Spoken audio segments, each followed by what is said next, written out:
दारुगड बये दारुगड.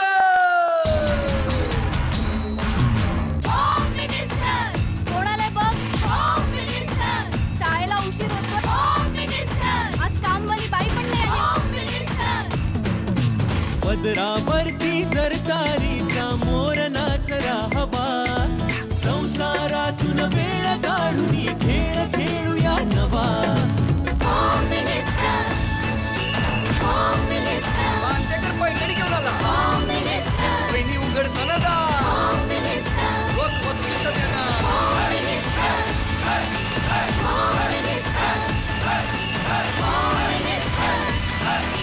Home minister. Home minister. नमस्कार.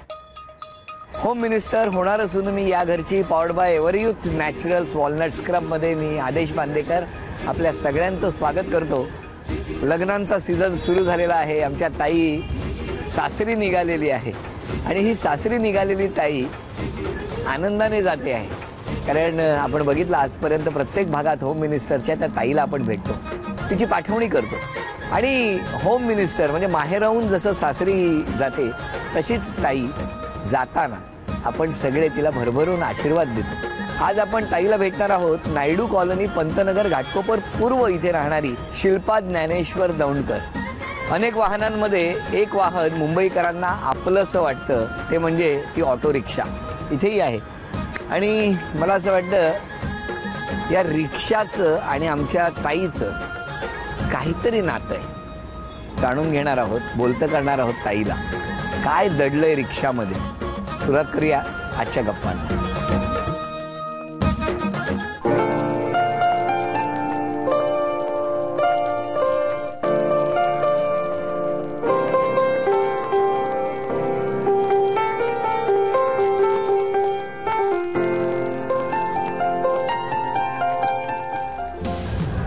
नमस्कार, मी विश्वास तिकांडे. माझा स्वतःचा रिक्षाचा व्यवसाय आहे. ती मला भरपूर आवडायची, पण मी बोललो घरचे मला बोलतील म्हणून मी काय जास्त म्हणजे विचार केला नाही. मी आयुष्यात एका मुलीच्या प्रेमामध्ये पडलो. ती म्हणजे माझी होणारी बायको आणि भरपूर मी त्यावरती प्रेम करतो, मनापासून करतो. ती म्हणजे शिल्पा. हाय, मी शिल्पा ज्ञानेश्वर दौंडकर. मी एक डॉक्टर सुनोमी यांच्याकडे असिस्टंट म्हणून जॉब करते. बहिणीच्या लग्नामध्ये ह्यांनी मला बघितलं आणि ह्यांना मी पसंत पडले. मला त्यांचा स्वभाव आवडतो, त्यांचं राहणीमान आवडतं, त्यांचं वागणूक आवडतं. ते सगळ्यांना समजून घेतात म्हणून मला ते जास्त आवडतं.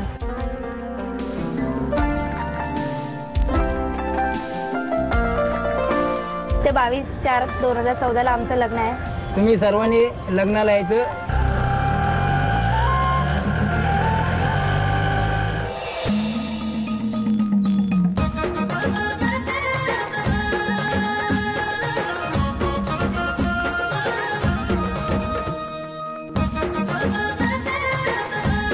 धन्यवाद. या उघडा. रुसलेल्या राधेला कृष्ण म्हणतो हास. विश्वासरावांचं नाव घेते तुमच्यासाठी खास. अरे वा, द्या आता ओळख करून. हे माझे होणारे मिस्टर. नमस्कार. त्या सासूबाई. नमस्कार. ती बहीण. त्या मामी. नमस्कार. ती माझी नणंद. बर. त्या वहिनी. नमस्कार. ही माझी बहीण. बर. ही माझी मम्मी. बर. आत्या. नमस्कार. ते दोघं माझे भाव. बर. काका. हां. या सासू. हां. आणि तो त्यांचे फ्रेंड. नमस्कार. नमस्कार. चला, सगळ्यांची ओळख झालेली आहे. सुरुवात करूया गप्पांना. आणि हो, रिक्षाबद्दल काहीतरी म्हटलेलं आहे ना मी. चला बघूया काय होतं आजच्या भागात. नमस्कार. नमस्कार. कुठलं माहेर? घाटकोपर. बाबा काय करतात? वडील एक्सपायर झाले. कधी? 6 वर्ष झाले. आई काय करते? आई वडिलांचा फुलाचा व्यवसाय होता. आता आई त्यांच्या जागी काम करते. मग तुम्ही जेव्हा वडील गेले तेव्हा तुमच्यापैकी कोणी कमावतं होतं? नाही. नाही. नाही. सगळं आईने केलं? सगळं आईने केलं. आईने आणि माझे काका आहेत त्यांनी खूप सपोर्ट दिला. माझी आजी आहे तिने पण भरपूर मदत. दोघांनी पण भरपूर सपोर्ट केला आम्हाला, पूर्ण फॅमिलीला. आणि आज आम्ही स्वतः पण कमवतो. आज आम्ही आमच्या पायावर उभे आहेत. वा वा, खूप छान. मग घाटकोपर वरून स्टेशनवर जायला किती वेळ लागायचा? 15 मिनिटं. 15 मिनिटं. मग कशा जायचं तुम्ही? चालत. रिक्षाने कधी गेला नाही? आता लग्न झाल्यानंतर रिक्षामध्येच फिरते. रिक्षाचं आणि काहीतरी नातं आहे ना. काय करतात मिस्टर? मिस्टर रिक्षा चालवतात. बोलवा त्यांना. ओ या. भाऊजी नमस्कार. चला टाका मीटर. टाकलं सवयची आमची मीटर दररोज टाकायची. अरे वा किती छान.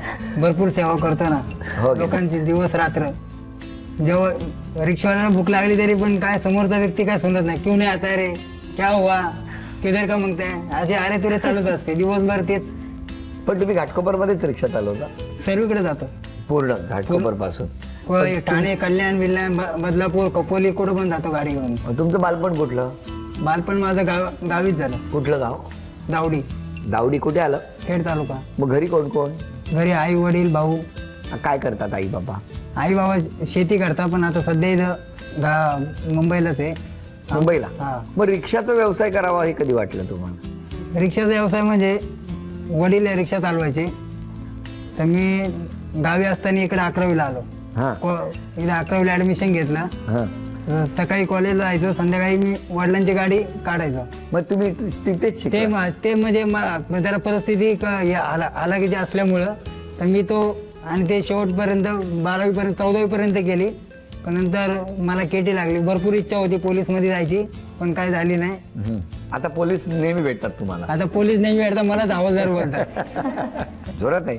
पण रिक्षामुळे बऱ्याच मुंबईकरांना खूप त्याचा फायदा होतो. कारण पटकन कुठे जायचं असेल, रिक्षा असेल तर तुम्ही हाकेला धावून जाता, त्यामुळे खूप फायदा होतो आम्हाला. तसं रिक्षाचा तुम्हाला काही फायदा झाला का वहिनी? आम्ही ऍक्च्युली रिक्षानेच फिरतो. कोण? आम्ही दोघं. म्हणजे तुम्ही पुढे बसता का ते मागे बसतात? ते पुढे बसतात. ते पुढे बसतात, तुम्ही मागे, आणि रिक्षाने फिरता? रिक्षा घेऊन जातो, कुठे पण फिरायला जातो. फारच रिक्षाचा फायदा आहे.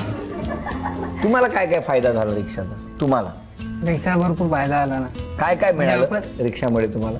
रिक्षामुळे म्हणजे भरपूर म्हणजे इन्कम जास्त आहे. म्हणजे तुम्हाला पैसे मिळाले रिक्षामुळे. हा. आणखी काय मिळालं? काही नाही. बायको नाही मिळाली? बायको मिळाले. कशी काय मिळाली? आमचं म्हणजे ते आमच्या नात्यामध्येच आहे. हो. काय हो, कसं जमलं? आमचं अरेंज मॅरेज आहे. हा. माझ्या बहिणीच्या लग्नात त्यांनी मला बघितलं होतं. तुम्ही हा. तुम्ही काय रिक्षा घेऊन गेला होता? नाही मग लग्न गावी होतं ना. कुठे? गावी आळंदीला. गावी आळंदी. आळंदीला होता. मग काय झालं? तेव्हा मग ह्यांना मी खूप आवडली होती पण मला एक माहिती. मिनिट. हो, तुम्हाला आवडल्या? हो. कुठे आळंदीला बघितलं तेव्हा? बघितलं ना, ज्या टायमाला भावाचं लग्न ठरलं त्यावेळेस आवडली होती. लगेच आवडली? त्या टायमाला आम्ही बघायला पण गेलो होतो ना, घरी गेलो होतो ना. बरं बरं. मग काय झालं? तर मग त्यांना पण मुली बघत होत्या घरी. हा. माझ्या घरी पण मला मुलं बघत होती. हा. माझ्या घरच्यांनी विचारलं की काय? अशी मुलगी तुम्ही तिकडे शोधता तर इथे आहे तर तुम्हाला आवडेल का? मग तुम्ही काय म्हणालात? तर मी बोललो तुमची काय हरकत नसेल तर काय? माझी तयारी आहे. तुम्ही तयारच होता? मी इच्छा होती ना पहिले, हा. मग पण पहिले हिंमत होत नव्हती बोलायची. बोललं काहीतरी होईल, मनात होतं तुमच्या? मनामध्ये होतं. म्हणून वहिनीला पण नाही बोललं की असं असं ते काय बोलते, फक्त बोललो नाही. पण ते समोरून मला ऑफर आली की काय? कशी ऑफर आली? लग्नाची. कशी काय हो? माझ्या मम्मीने यांना विचारलं होतं काय? की तुम्ही माझ्या मुलीशी लग्न कराल का? हा. तर हे हो म्हणाले. आणि मारला स्टार्टर लगेच. एक गाणं आहे माहितीये तुम्हाला? काहीतरी गाणं आहे ना? कामावर जायला मोठी. उशीर जायलाही बघतोय रिक्षावाला, वाट माझी बघतोय रिक्षा. तुम्ही कुठे वाट बघायची यांची? नाक्यावरती. नाक्यावर वाट बघायचा? या टायमावरती कामावर जाती ना, त्या टायमाला मी अगोदर 8 तास थांबवत पेपर वाचायला. पेपर वाचायचा? तोपर्यंत भाडं बिडं घ्यायचं नाही. झाड घ्यायचं नाही तोपर्यंत आणि ह्या आल्या की हे आलं की यांना बसायचं, सोडायचं. कामावर जायला. गाण्याप्रमाणेच झालंय तुमचं. आणि मग तुम्ही येऊन डायरेक्ट रिक्षात बसायचा? तुम्हाला माहिती होता नंबर रिक्षाचा कुठली उभी आहे? नाही, पाटी सरपंच लिहिलं एवढं माहिती होतं. पाठी काय लिहिलं होतं? सरपंच लिहिलेलं आहे. सरपंच? काय हो? काय? हे गावीवरील सरपंच होते ना, हा. त्यामुळे असं नाव टाकलं. सरपंच गाडीवर लिहिलेलं आहे. अरे वा. म्हणजे सरपंच दिसलं की गाडीत बसलात तुम्ही? अरे काय वेगळं टेक्निक आहे. असं कधी झालंय का की तुम्ही उभ्या आहेत आणि त्या आल्याच नाही? असं कधीच झालं नाही. माझी गाडी बंद पडली तर मी दुसऱ्याची गाडी घेऊन जायचो. मला आलं इथं जाऊन सोड. पण तेव्हा सरपंच काय खडून लिहायचं? त्या टायमाला मी बोलायचो ना, मी साईडला थांबायचो ना रस्त्यावर. अच्छा अच्छा. मला वाटतं मग खडून लिहायचं.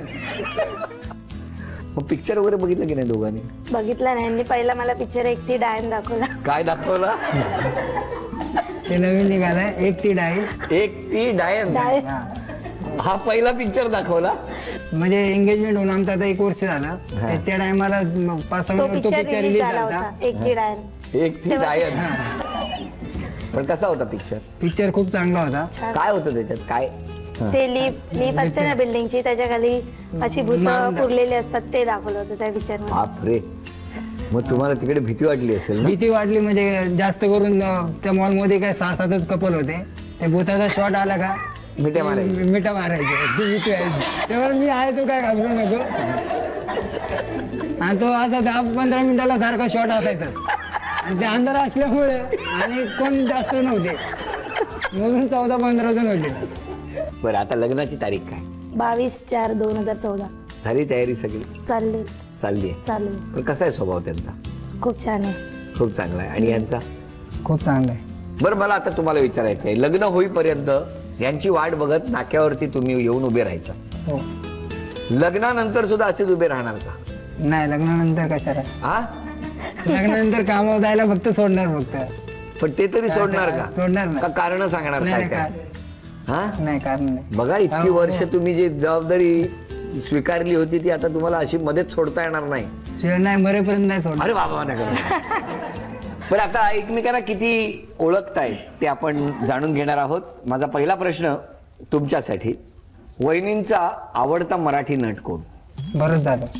ताईची फक्त जन्मतारीख सांगा. 25/10/94. ताईला लग्नानंतर कुठे फिरायला जायचं आहे? गोव्याला. ताईचं आवडतं गाव? आवडतं गाव आळंदी. ताई कोणत्या डॉक्टरांकडे काम करतात, नोकरी करतात? सलोनी मॅडम. चला, अभिनंदन. 5ही उत्तर बरोबर आली आहे त्यांची. रिक्षा समोर बघून चालवतायत, पण लक्ष आरशातून पाठी आहे, लक्षात ठेवा. आता तुमच्यासाठी प्रश्न, मिस्टरांचा रिक्षाचा नंबर? 1995. चला, उत्तर चुकलं. MH03BA 1993. मिस्टरांना तुमचं कुठलं रूप खूप आवडतं? राग आल्यावर. ह, का हो? रागाल्यावरती खूप चांगली वाटते. होय. त्यामुळे दररोज आम्ही भांडणं करतो. आई बोलते तुम्ही भांडणं करा, बोललो प्रेमले वाढतं भांडणं गेलं. कमी करावं भांडणं, कळलं का? मिस्टरांची आवडती नटी? नाही माहित. कोण? माधुरी दीक्षित. मिस्टरांचा खूप जवळचा मित्र? अंकुश. बरं, मिस्टरांना कोणती नोकरी करायची होती? रिक्षाचा व्यवसाय करायचा. चुकलं. त्यांना पोलीस मध्ये जायचं होतं असं त्यांनी मगाशी सांगितलं होतं. 3 उत्तर आमच्या ताईची बरोबर आली, तर त्यांची 5ही उत्तर बरोबर आली. झी मराठीकडून ही चांदीची तुळस तुम्हाला भेट म्हणून, थँक्यू. आणि एक छोटासा आहे दोघांना. थँक्यू. नमस्कार. तुम्हालाही नमस्कार. बरं आई, तुमची काय अपेक्षा आहे सुनेकडून? माझ्या अपेक्षा 6 वाजता उठावा, आंघोळ बिंघोळ करावा, झाडलोट करावा, आणि आपले सकाळी 6 वाजता उठावं अशी अपेक्षा आहे. अरे देवा, तुमचं काय म्हणणं आहे? मान्य आहे तुम्हाला? मान्य आहे. 6 वाजता उठणं? 6 पेक्षा मी 7-7:30 पर्यंत उठते, 6ला तर नाही. मग सांगा आईला. या कोण तुमच्या? सासूबाई. सासूबाई. मग तुमचं काय म्हणणं आहे? 6ला उठायला पाहिजे, बरोबर आहे? आहे मान्य. लवकर उठल्यावर पटापट कामं, नंतर आराम केला तरी तुम्ही का 7:30ला उठता? इकडच्यांचं काय म्हणणं आहे? आई काय हो? आईच्या घरी चालत होतं 8 वाजता उठायला, पण सासूच्या घरी गेल्यानंतर लवकर उठावं, कामं उरकतात पटापट. बरं, हे काय सासू? आई सांभाळून घेऊ शकते, पण सासू बी सांभाळून घेईल, पण त्यांच्या म्हणण्याप्रमाणे पण चाललं पाहिजे ना. बा, तुमचं काय म्हणणं आहे? तेच 6ला उठलं कसं आहे, पाहिजे. ते सासूकडने नाव ठेवलं नाही पाहिजे इकडच्या लोकांना, नाही का? काय आईने वळण लावलंय मुलीला उठायचं, टायमिंगला उठले म्हणजे कोणी ओरडणार नाही ना. तुमचं काय म्हणणं आहे? आजकालच्या मुली कशा जॉबला जातात, तर ते नेहमीच काय 6ला उठू शकत नाही. ते समजून कधीतरी घ्यायला सुट्टी, हो, समजून घेतलं पाहिजे घरच्यांनी पण. कधी कधी लेट होईल, कधी कधी लवकर उठतील. आम्हाला कोणी लवकर मी स्वतःच कधी लवकर मी स्वतःच लवकर उठत नाही, तर मी काय सांगू लवकर उठा. बरं, तुमचं काय म्हणणं आहे याच्यावरती? प्रयत्न करेल लवकर उठायचा. प्रयत्न करणार म्हणजे उठणार नाही. तुमचं काय म्हणणं आहे? उठेल ना लवकर, रात्री लवकर झोपल्या, सकाळी लवकर उठेल ना. म्हणजे आता रिक्षा 7लाच बंद वाटतं. हा, बरं, तुमच्या 3 अपेक्षा सांगा त्यांच्याकडे. त्यांनी त्यांचा राग शांत केला पाहिजे. हा, त्यांनी 1 मिनिट. एक मान्य आहे का? राग शांत करेल ना नंतर. करणार म्हणतायत. दुसरी अपेक्षा? त्यांनी मला जसं समजून घेतील लग्नानंतर, माझ्या घरच्यांना पण समजून घेतलं पाहिजे. काय हो? बरोबर आहे, तिने पण माझ्या घरच्यांना समजून घेतलं पाहिजे, मी पण समजून घेईल ना. तिसरा, त्यांनी असंच व्यवस्थित सगळे कामधंदे करून त्यांनी वर्षाच्या वर्षाला एक नवीन रिक्षा घ्यावी. काय म्हणतात, दर वर्षाला एक रिक्षा नवीन घ्या म्हणतात. दरवर्षाला रिक्षा घेईल ना. तिने जरा खरेदीमध्ये जरा हे कमी केल्यानंतर रिक्षा घेईल. तुमच्यावरच आले परत. तुमच्या 3 अपेक्षा सांगा. ती जास्त खर्च करते, तिने कमी करावं. थांबा, काय हो? करेल ना थोड्या दिवसानंतर प्रयत्न करेल. दुसरं काय? दुसरी अपेक्षा, तिने माझ्या घरच्यांना समजून घेतलं पाहिजे आणि माझ्या आईवडिलांच्या व्यतिरिक्त गेली नाही पाहिजे, की असं लोकांना कळलं नाही पाहिजे की आई, बस एवढंच इच्छा आहे. म्हणजे जे काही असेल ते आईबाबांपुरतंच मर्यादित ठेवलं पाहिजे, ते इतरांना कळलं नाही पाहिजे असं त्यांचं म्हणणं. घेईल समजून घेईन. बरं, तिसरी अपेक्षा, तिला भरपूर फिरायची लय हवस आहे आणि शॉपिंग जास्त करते. येऊन जाऊन शॉपिंगवर येत आहे. उद्यापासून मीटर जरा वाढवा तुमचा रिक्षाचा. आमची ताई आता तुमच्या घरात येणार आहे. दोघांच्याही अपेक्षा पूर्ण होऊ दे असं म्हणत आमच्या ताईला एव्हर यूथ नॅचरल्स यांच्याकडून हे गिफ्ट आहे. नमस्कार. नमस्कार. दोन्ही फॅमिली आता एकदम एकत्र झाली आहे, कुटुंब, हो की नाही? तुमच्याकडनं कोण कोण आले? काका आले. अच्छा, मगाशी तुम्ही काकांबद्दल बोललात ते काका. काका धन्यवाद. यांच्या घराला तुम्ही वेगळ्या पद्धतीने एक आधार दिला. आधार देणं कर्तव्यच आहे, पण त्याची जाण यांनी ठेवली आणि आज मगाशी तुमचा उल्लेख केला होता. नमस्कार ताई. घरात खूप मंगलमय असं कार्य होणार आहे आता, बरोबर आहे ताई? अशा वेळेला या माहेरच्या तुझ्या घरातल्या या सगळ्या बहिणी, भावंड, आई, यामध्ये काय मिस करशील तू? आईला आणि घरच्यांना सगळ्यांनाच मी मिस करेल. सगळ्यांनी, कारण की वडील एक्सपायर होण्याच्या अगोदर, म्हणजे पप्पा होण्याच्या वडिलांच्या अगोदर भरपूर मदत केली आणि माझ्या मम्मीने पण स्वतःच्या पायावर उभी राहून आम्हाला तिघांना सांभाळलं. आणि आजही माझ्या लग्नाची तयारी ते काका आणि आजी, मावशा मिळून माझ्या करतात. ते मावशांनाही आज काही कारणामुळे येऊ शकले नाहीत. आई काय वाटतं? आठवण तर येणारच. आता एक मोठी मुलगी गेली, आता तिच्यानंतर ही जाणार. मी एकदम म्हणजे कमीपणामध्ये वाटणार की मला आता मुलगी माझ्याजवळ नाही आणि मग आता मुलगा एकच आहे, आम्ही दोघंच राहणार. कमीपणा वाटणार तिचं. नाही, काही कमीपणा नाही आहे. तुम्हाला एवढंच सांगतो, काळजी करू नका. चांगल्या घरात निघालेली आहे तुमची लेक. आणि तुम्हाला मला विचारायचं आहे की तुम्ही त्यांना काय विश्वास द्याल अशा वेळेस? त्यांचे भरपूर हे आहे, म्हणजे त्यांना मी असं कधीच तिला वडिलांची हे करून देणार, कोणी बसून देणार नाही. आणि यांच्या घराचा मुलगा बनून राहाल ना? हा मुलगा म्हणून राहील ना. काका तुमचं काय म्हणणं? वाईट वाटणार, दुसरं काय वाटणार?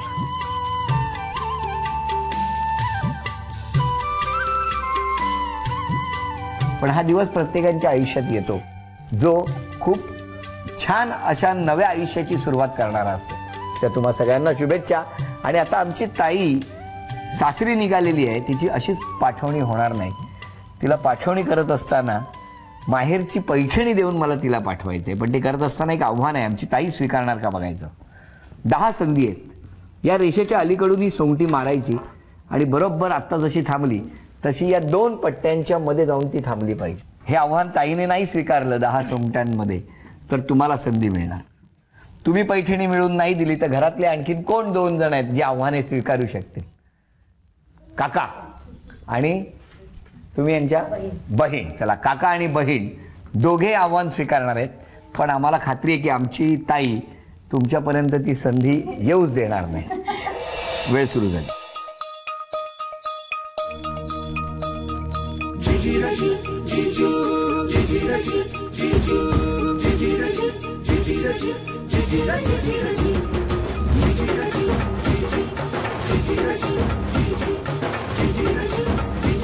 दहा संधी ताईने हे आव्हान स्वीकारलेलं नाही. आता तुम्ही इथे या, बघूया तुम्ही पैठणी मिळवून देणार का आमच्या ताईला.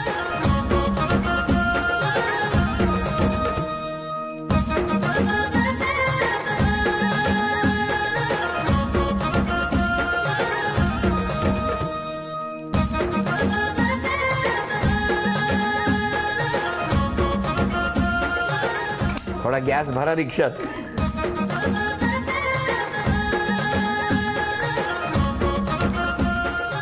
दोघांनी 10 संधी वाया घालवल्यात आणि आता बहीण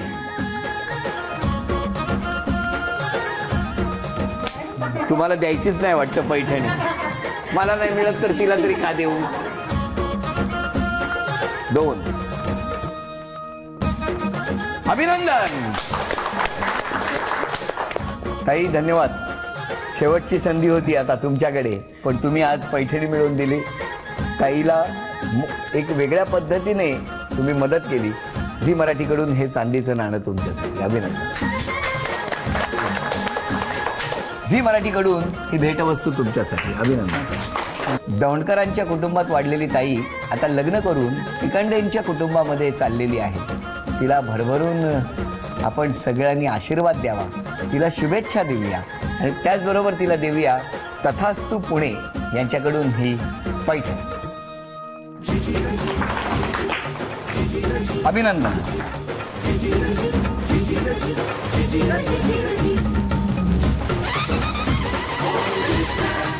ठीक आहे, पत्रिका. अरे वा वा वा वा. दौंडकर तिकांडे. नाही, नमस्कार नको माऊली. नमस्कार. काय लग्नाला यायचं आम्ही. Very good. तुमच्या आतुरतेने वाट बघतोय. 22 तारखेला रिक्षा पाठवायला लागेल. चालेल ना. रिक्षा पाठवली तर येईल. रिक्षा गाडी झाली. मी नक्की मी इथे असेल तर नक्की येईन. पण तुम्हा दोघांनाही शुभेच्छा आहेत. हां, आणि दिलेली एकमेकांना दिलेली प्रॉमिसेस विसरायचं नाही. हां, सुखी संसार करायचा, आनंदाने राहायचं. खूप खूप शुभेच्छा. होम मिनिस्टर होणार असून मी या घरची powered by Everyuth naturals walnut स्क्रबचा हा आजचा भाग इथेच संपतो आहे. पुन्हा भेटूया अशीच एक पैठणी घेऊन होम मिनिस्टरच्या पुढच्या भागात. नमस्कार.